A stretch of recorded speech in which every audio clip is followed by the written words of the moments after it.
Suatu saat ketika ana nyetel, datang teman dari pesantren sana. Dia ngomong, Fik, menurut ente musik itu apa hukumnya? Ana ngomong, ada dua pendapat. Yang satu mengatakan haram dan satu menyatakan halal. Dan ana milih yang halal. Kita namanya anak-anak waktu itu. Kita yang penting, oh ini kan berarti khilaf, boleh lah. Orang semua punya kitabnya gede-gede gitu kan. Sama tuh kitabnya. Berarti boleh. Ana katakan sama dia. Ana nggak ngerti masalah hukum pada waktu itu. Bahkan kita sudah mendarah daging walaupun kita nggak jadi musisi ya. Belum kita waktu itu. Karena kita mau jadi ustadz. Cuma ustadz yang suka musik. Dididik seperti itu. Sudah berlalu kejadian itu. Tetap. Namun seorang muslim kan dituntut untuk belajar, untuk mengkaji apa benar seremeh itu kita boleh memilih. Setiap ada perselisihan kita boleh memilih. Ada khilaf nih di antara para ulama, ente milih yang mana? Ya ana milih yang enak lah. Apa boleh seperti itu? Atau kita sebagai seorang hamba harus hati-hati. Ternyata tidak semua khilaf. Laisa kullu khilafin mu'tabar illa khilafun fihi hadzun minan nawar. Tidak semua perselisihan itu bisa diterima kecuali khilaf yang memang ada ruang untuk beda pendapat di situ. Apakah musik ini termasuk yang ada ruang untuk khilaf pendapat? Itulah yang kemudian ana mengkajinya. Ana belajar. Karena kita di pesantren, kita dididik untuk bisa baca kitab.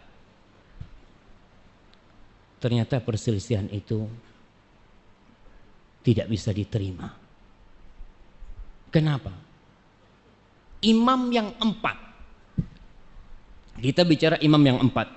Siapa yang bisa menyebutkan imam yang 4 bersama tanggal matinya?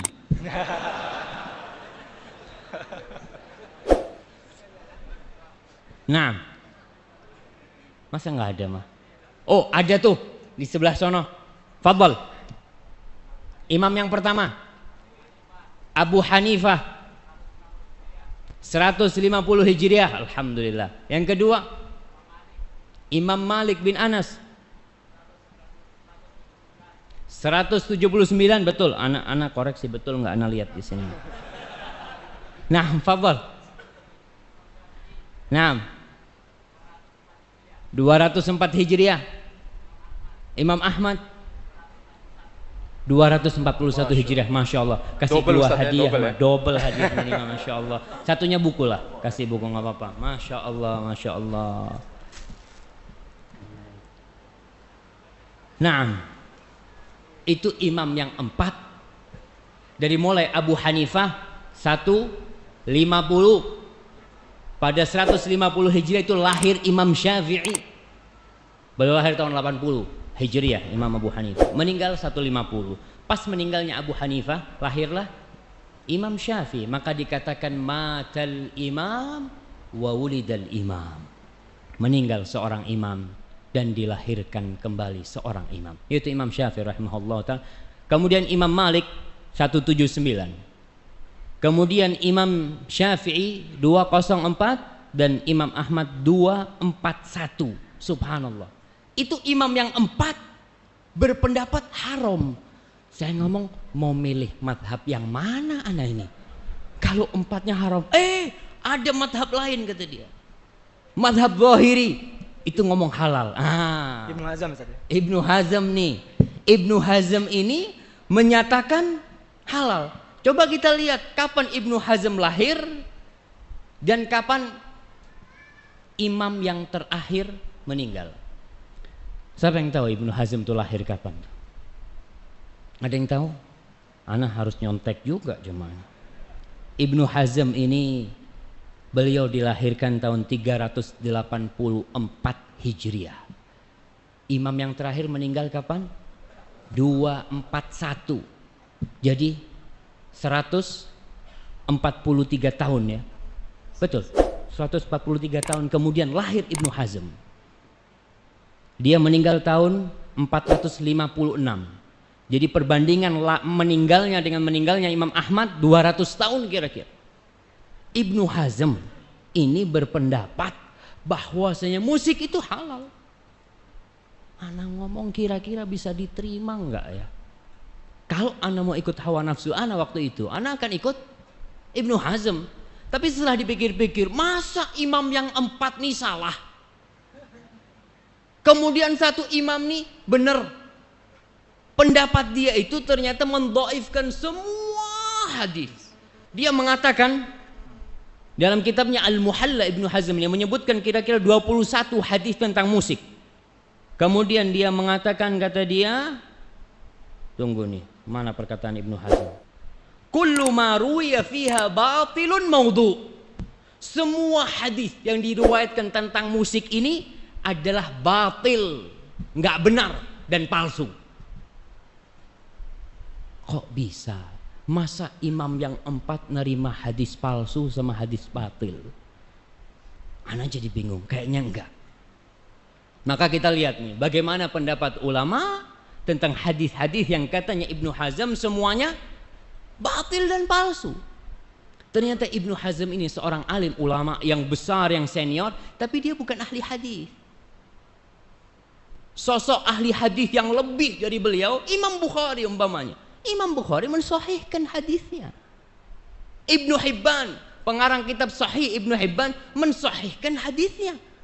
Maka ana ngomong, sepertinya harus dikaji lebih dalam lagi. Apakah benar yang katanya Ibnu Hazm itu semua hadis tentang musik itu batil dan palsu? Kalaupun ada yang sahih, ya nggak sorry gitu kan, nggak ada penyebutan musik itu nggak ada. Maka di sini kita tidak akan merendahkan Ibnu Hazm. Ibnu Hazm adalah sosok ulama senior, dan ketika kita mengkoreksi pendapat Ibnu Hazm, kita tidak mengkoreksi pendapat itu dengan pendapat kita.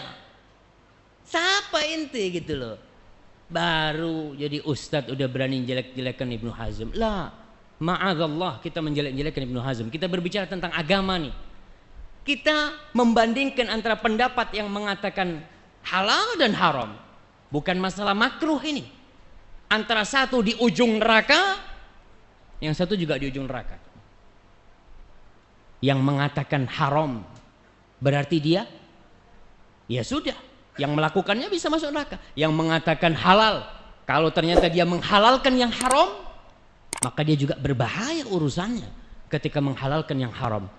Ibnu Hazm adalah ulama senior, beliau memiliki buku-buku yang banyak sekali, tapi tetap buat ana Abu Hanifah, Imam Malik, Imam Syafi'i, dan Imam Ahmad bin Hanbal, beliau lebih agung buat ana. Kita ini orang awam mau ikut siapa? Orang awam kan biasanya taklid kan ya, ikut-ikutan. Kita mau, Ustaz, ana ini nggak tahu dalil Ustaz. Cobalah ana kepingin tahu siapa sih yang berpendapat ini. Imam Syafi'i, alhamdulillah, udah anak ikut Imam Syafi'i. Nggak apa-apa, karena kita mungkin nggak bisa untuk mengkaji dalil. Tapi dilihat antara imam-imam itu mana yang lebih bertakwa, mana yang lebih berilmu dalam permasalahan yang sedang diperdebatkan itu. Nah, jangan dulu. Semua ulama setelah Ibnu Hazm taklid Ibnu Hazm. Semua ulama. Ulama mutaakhirin yang ada sekarang dari ulama-ulama Azhar ya, mereka itu hanya menyambung perkataannya Ibnu Hazm, menguatkan perkataannya Ibnu Hazm. Karena imam, sampai disebutkan imam yang menghalalkan musik itu Ibnu Hazm. Jadi semuanya itu jadi akarnya Ibnu Hazm. Nggak ada. Yusuf Qaradawi. Gimana? Yusuf Qaradawi juga. Iya, umpamanya Syekh Yusuf Qaradawi, Abu Zahra, ulama Mesir, kemudian Muhammad Al-Ghazali, ulama Mesir, yang di buku-buku mereka menyebutkan bahwasanya musik itu halal selama tidak membuat orang itu lalai gitu ya. Itu halal. Siapa imam mereka? Ibnu Hazm. Jadi pokoknya ini di Ibnu Hazm. Kalau kita bisa mengkaji pendapatnya Ibnu Hazm, selesai semuanya. Selesai semuanya. Karena ada di pokoknya ini. Bagaimana pendapat Ibnu Hazm itu? Dia mengatakan itu tadi. Semua. Syekh Albani mengatakan hadis dhaif, kalau semuanya dhaif, kalau banyak itu bisa jadi hasan. Hadisnya banyak sekali, nggak ada tuh, batil. Maka kita lihat bagaimana ya pendapat-pendapat ulama hadis tentang hadis-hadis musik itu. Gitu kiranya.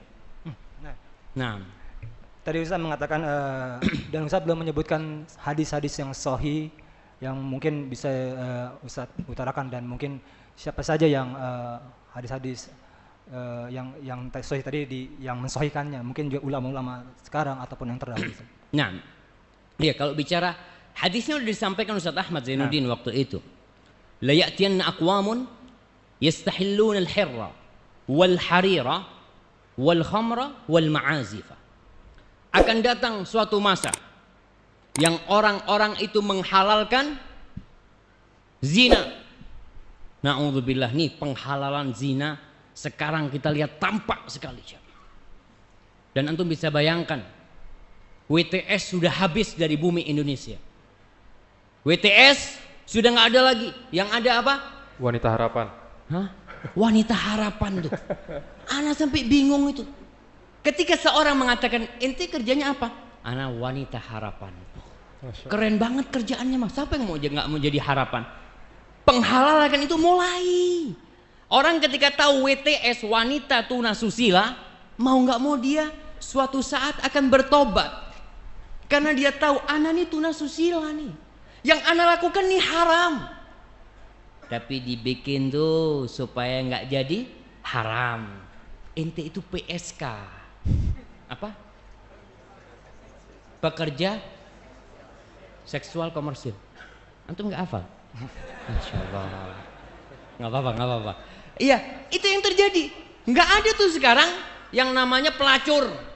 Yang ada PSK, wanita harapan. Ini salah satu bentuk ya menghalalkan akhirnya. Orang yang awalnya dia mau tobat, nggak mau tobat. Kenapa? Orang saya ini menghibur Ustaz. Saya ini menyenangkan kaum lelaki Ustaz. Na'udzubillah min dzalik. Kemarin sudah ditutup tuh doli ya. Kita alhamdulillah bersyukur sama Allah Jalla Jalaluh. Semoga semua tempat-tempat kemaksiatan ditutup. Yastahiluna al-hirra wal harir.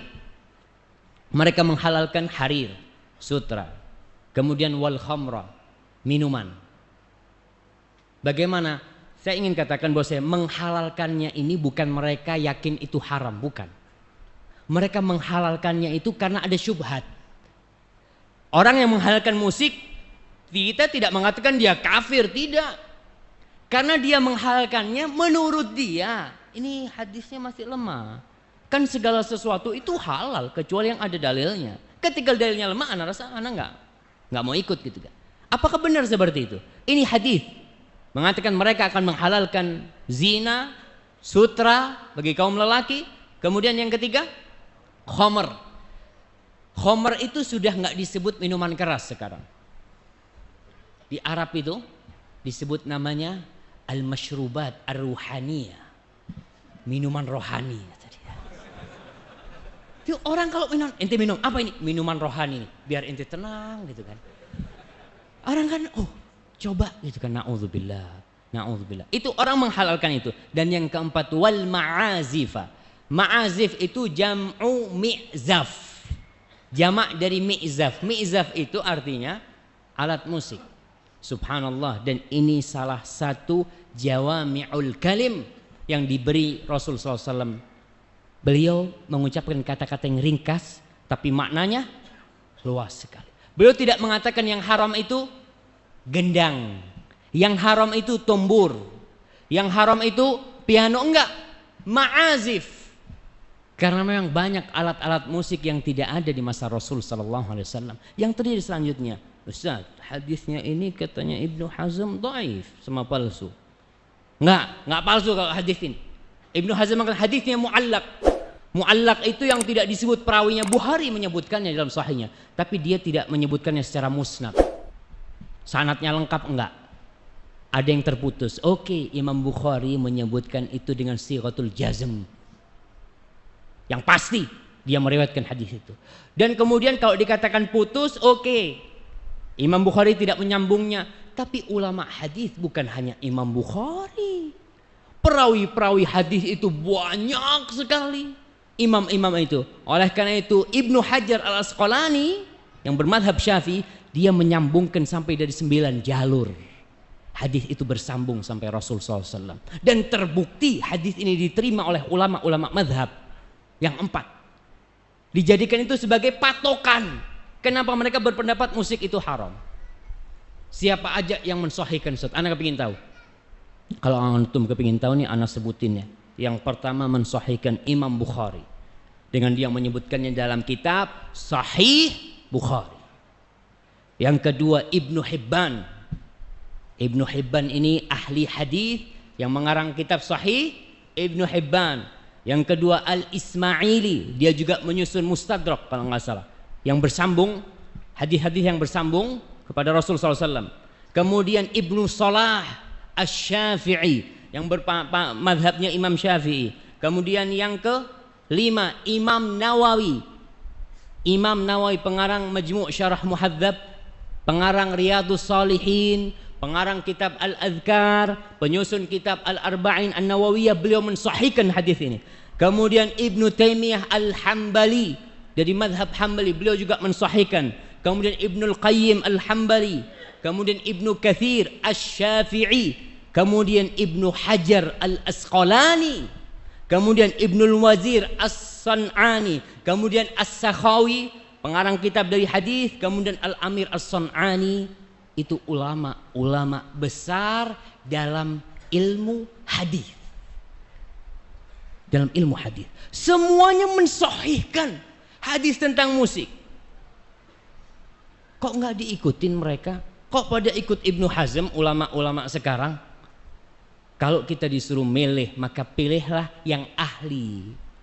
Ibnu Hazm, beliau ahli dalam usul, dalam ilmu usulul fiqh, mereka memang ahli. Bahkan buku-bukunya Al-Ihkam, fi Usulil Ahkam, Al-Muhalla, itu buku-buku tentang usul fiqh, tentang apa ya, pokok-pokok permasalahan fikih.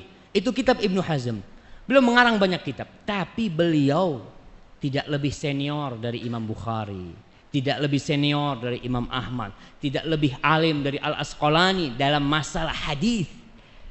Antum kalau mau betulin motor antum, jangan berangkat ke tukang jam. Tukang jam, dia pintar Ustaz untuk reparasi. Betul, reparasi apa dulu? Kita tidak, betul dia alim, tapi di babnya, di keahliannya. Tapi kalau antum mau betulin motor, ya tanyalah paling enggak sama tempat-tempat yang memang khusus. Buat ana nih yang ilmunya lemah, kalau ana disuruh mencari hadis ini dari awal sampai akhir, mungkin sampai tua ana nggak ketemu-ketemu. Maka ana melihat itu ulama-ulama besar yang mensahihkan hadis ini. Apakah kita masih mau mengatakan enggak? Ana mau ikut pendapatnya Ibnu Hazm yang mengatakan semua hadis yang diriwayatkan dalam masalah musik itu dhaif atau palsu. Mungkin seperti itu. Enggak samalah orang yang ahli sama yang tidak ahli.